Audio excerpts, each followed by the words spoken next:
So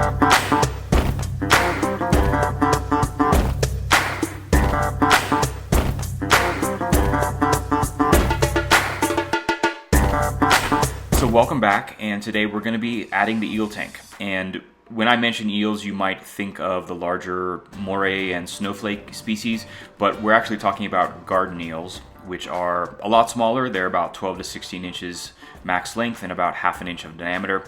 And I have always wanted to keep some garden eels. They just have a fascinating behavior, and I think I've always wanted to keep some since I was about 5 and I saw them in a public aquarium. And we're starting off working on the aquascape for this tank, and you'll notice in this build that the entire tank is really geared toward the garden eels specifically, and that's what they really need. They really benefit from a tank which is designed specifically for them around 2 specific issues, one of which of course is sand bed depth, and the other is designing the tank for flow so that their food is constantly brought in front of them. They will not eat anything at all unless it floats directly by their face.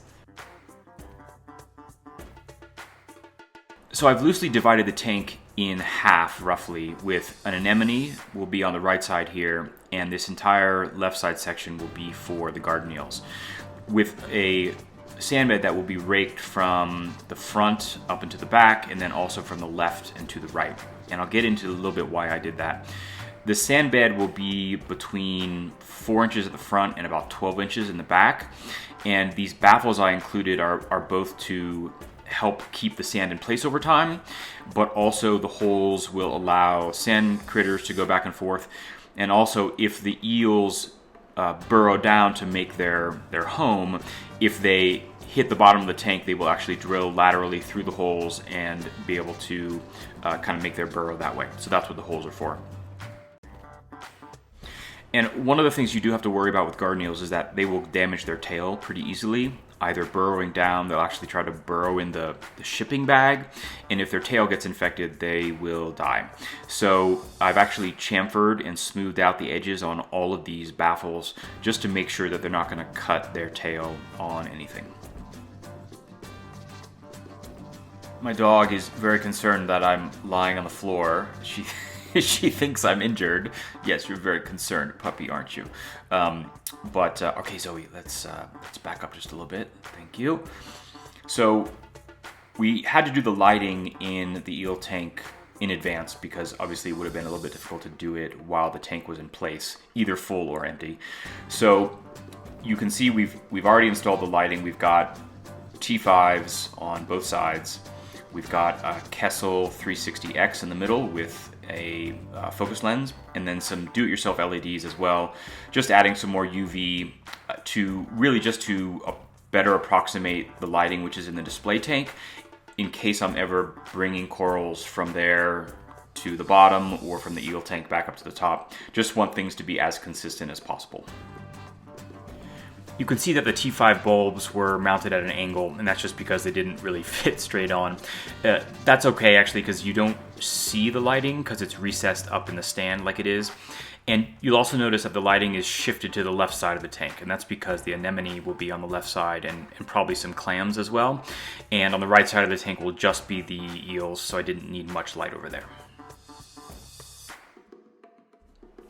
So here's where the eel tank is going to sit, and it's made to actually fit basically precisely in this area. It's got about half an inch of clearance on the sides and the front, a little bit more in the back, but the challenge was how do we get it to sit flat on this floor, which of course is not flat. It bows front and back and side to side. This tank is about 100 gallons, which means at the end of the day, it'll be about 1,000 pounds of rock, sand, and water. And shimming the edge of a tank to try to make it level is never really a good idea. Shimming is never perfect, and the shims can compress over time, even if you use composite shims. So how do we create a dead level platform for this tank to sit on? So rather than using a piece of wood for the platform, I'm using a piece of engineered granite for this tank to sit on, so I know it's dead flat. And better to use kind of an engineered piece. This is kind of like a silestone or quartz manufactured countertop piece, rather than a piece of natural granite, which might have veins in it that could be a weak point. And I actually got this piece for free. You can often go to a granite fabricator and they'll have what they call a boneyard with cutoffs, and you can get pieces like this for cheap or free if you just sweet talk them. We've lined the interior of the place where the tank is going to be with this black plastic. And that's because in thinking about how I'm going to get this piece of granite perfectly level, I didn't want to use shims again. And so I'm going to be spreading this really high quality construction adhesive with it, which is polyurethane based, all over the bottom of this area to create essentially a liquid shim. I'll place the piece of granite in there, I'll then level it, and then the polyurethane construction adhesive will dry, creating even support all the way around. And the black plastic is there so I don't glue this piece of granite to the floor in case I ever want to remove it. So that's the plan. I hope it works, and we'll come back when we're ready to put the tank in.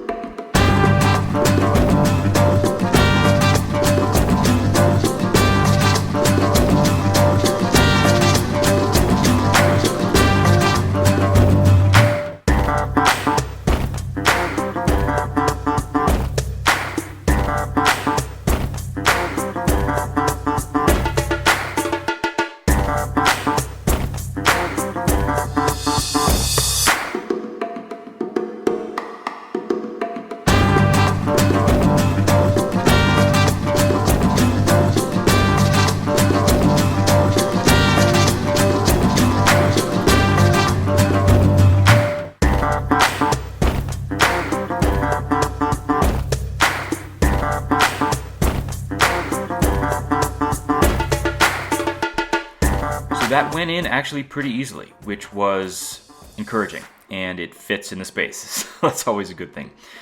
Now, the original plan was to have these two adjustable elbows for overflows, but I am not liking that. It's just too bulky and it just doesn't look good.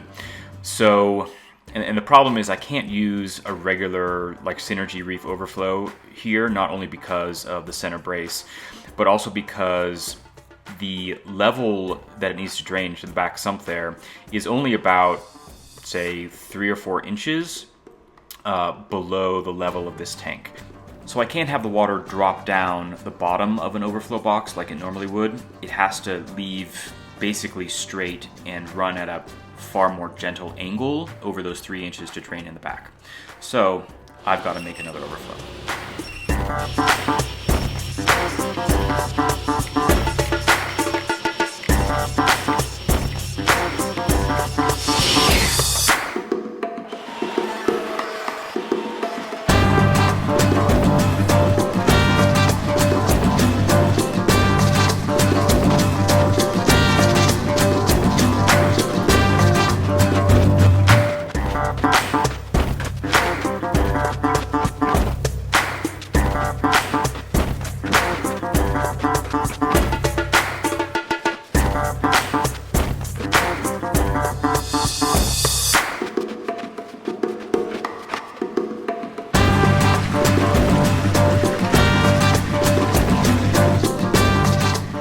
Here's the back of the eel tank with the plumbing. We've got the one return line split into 2 returns in the back of the tank.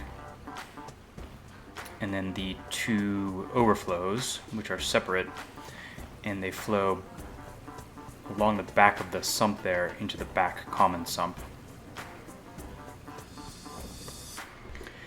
And to make sure that this was very quiet, I angled the overflow so the water just kind of trickles over rather than splashing.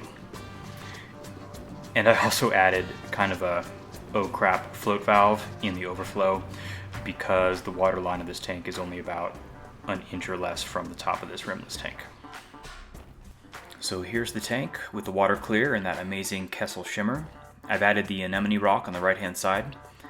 And just to fully explain why the tank was designed as it was to allow the eels to feed, there'll be an MP40 in the upper right hand corner, and it will push the water in a circular motion up and over the sand bed and then back over the wall and return it to the pump to create hopefully a circular motion to bring the water and the food up and over the sand bed over and over and over again whenever I feed.